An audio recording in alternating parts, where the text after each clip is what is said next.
Hi, so I just wanted to give a brief introduction about the Antigonish Movement. This was a movement about social empowerment. It was basically between the world wars. And so back in the 1920s, a couple priests started an extension department with St. FX University in Nova Scotia. And so it's a local movement. And basically, people didn't have anything. Everything was incredibly impoverished. There was no kind of welfare state or anything to that nature, at this point. So people could, people are in a really bad way in every way.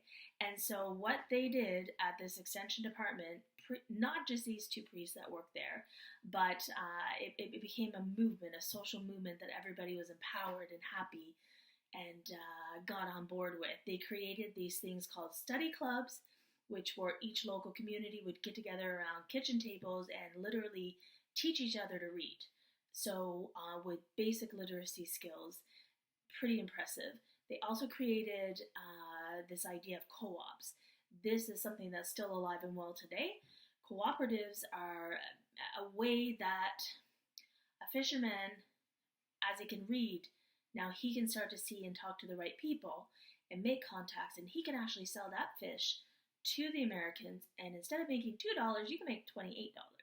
So it was about becoming masters of your own destiny, that you have the resources and you can use your powers and your skills, not to be the poor farmer, but now you can be the rich businessman, along those lines. So it was all about these cooperative, emerged education, adult education with social community empowerment.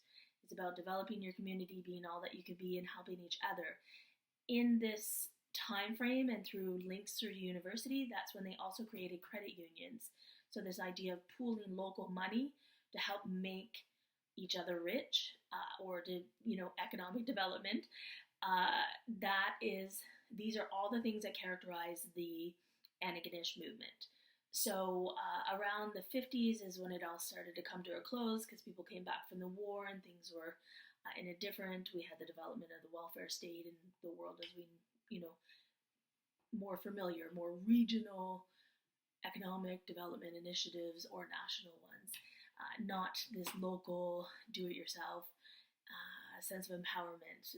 However, it's still alive and well today. So maybe things that don't have specific or as much funding, you can still make a go with it. And you see this a lot through initiatives, through women initiatives, and things that when people come together that maybe they don't have a lot of resources, but they can still make amazing things happen. It's also seen on a large scale internationally. So Canada actually became leaders. It's a Atlantic Canada thing. So we became leaders within Canada with the ideals of the co-ops of the Antigonish movement.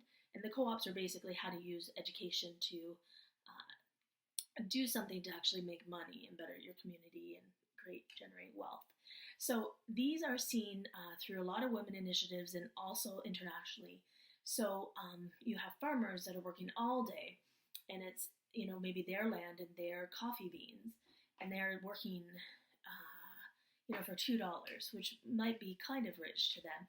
But if they are learning how to read and they are learning to speak at the trade posts, and they can communicate and they can put themselves so that they are the business people, they all of a sudden become rich. So their family can be leaders and they can be rich instead of the poor person working all day, especially where it is their coffee beans and it is their land.